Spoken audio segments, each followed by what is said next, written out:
leaders. Let's get to it. So now what they're doing is they're engaging the runaway slave ads, and in groups they're breaking down each slave ad according to the graphic organizers provided.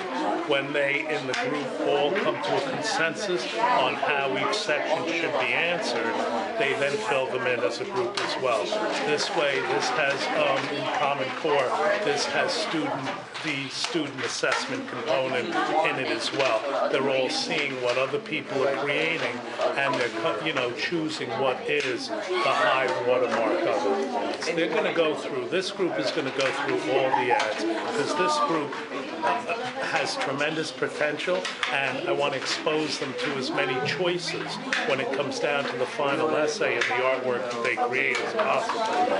They go through this relatively quick. They just started, I would say, about 2 days ago, and it's just been absolutely phenomenal progress. Pick an ad that we like, and do like a describe, analyze, and continue documents about them.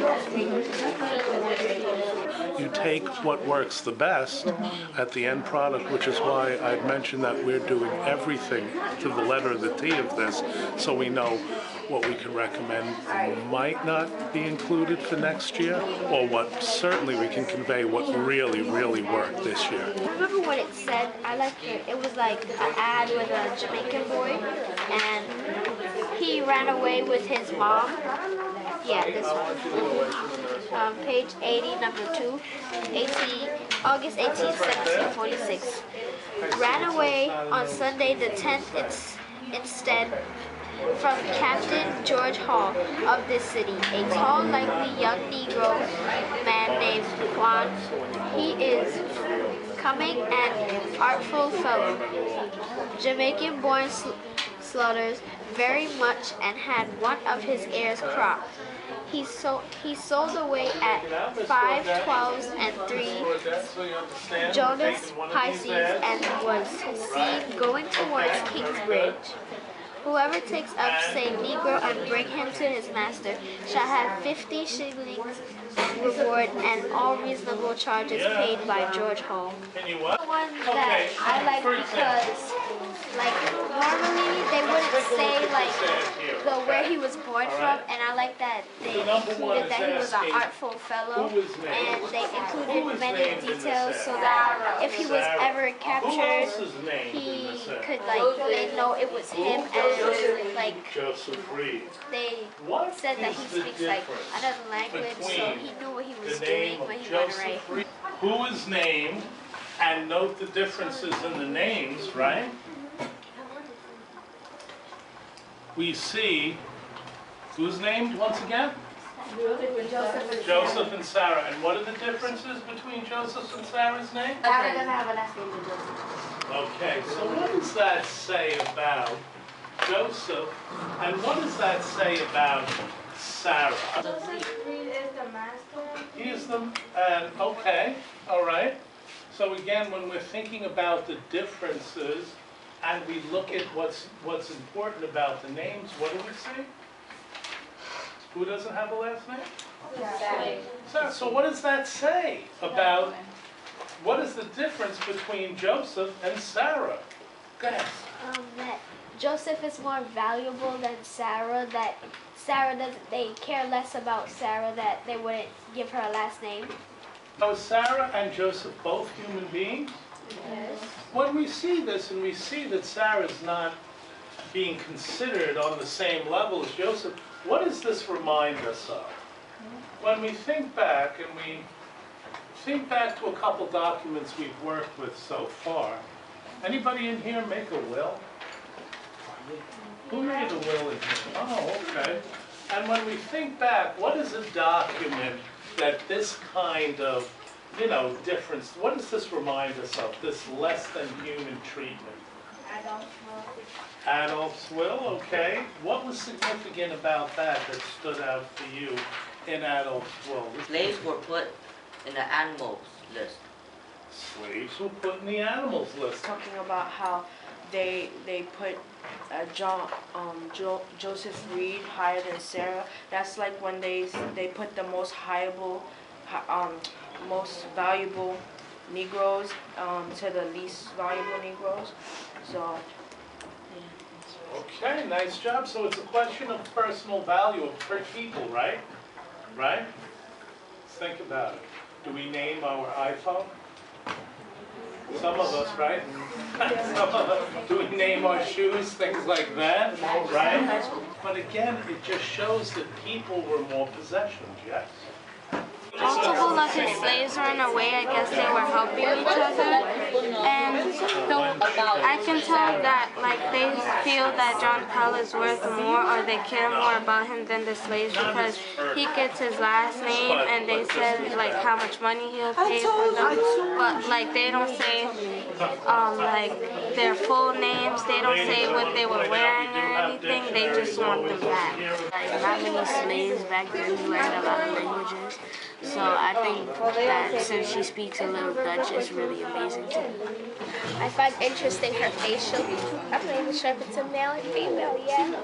But because of the facial features that are described, as it says, she has diamonds on her face, in her forehead, and on the other side of her forehead. And it gives a good description of the outfit that the person is wearing. Mm-hmm. Can you imagine drawing her? Like it'd be really visual, right? Like, really cool.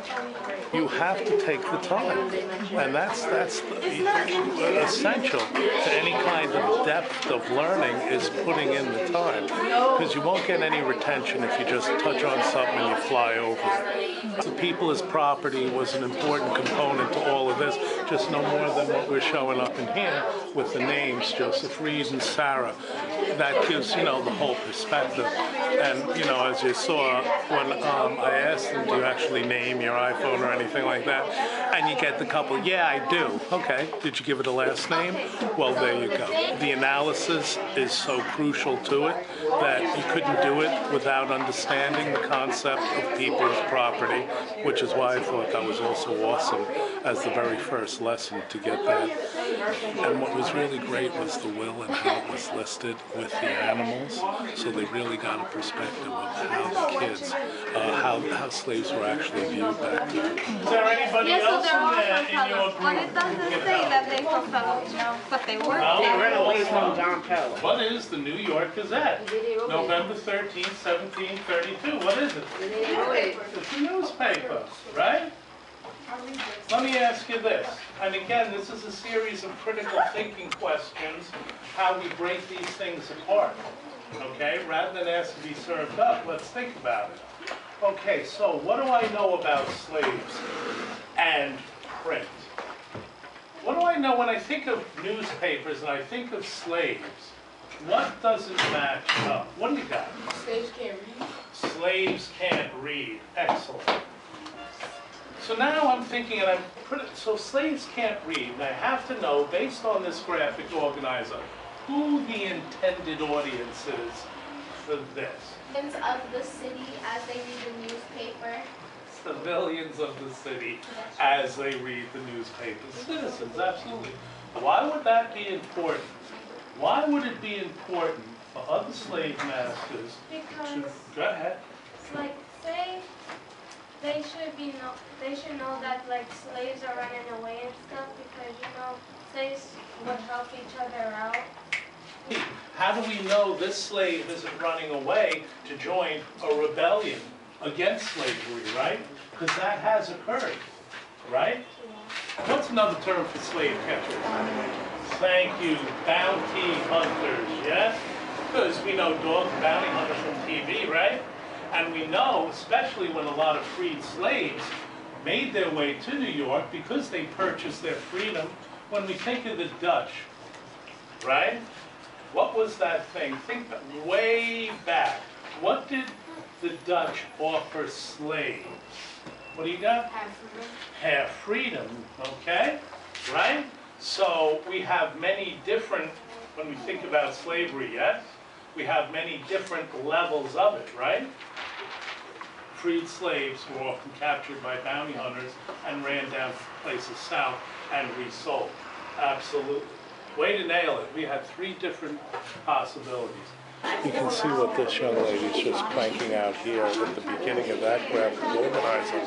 And that's why with this crew, we're going to be able to get through this, you know, in a good period of time. Plus, these kids, if you notice, not a one of them are like, oh, can I have to do this? And there's nobody really screaming to get out of the room. So the material is interesting. It does get you. I think it just really, you know, how you present it is really, you know, 9/10 of it. This was a due now from January the 7th. We had to write the vocabulary words of the channel and throw away our will. And this is my will that I did, what things I would like to leave for my family. And the homework that we had to do one time, we had to write the story of another slave. And this is the story that I took down notes to write the story, The River Ice. And this was another vocabulary that we had to do, banquet, enslaved, sentence, and review.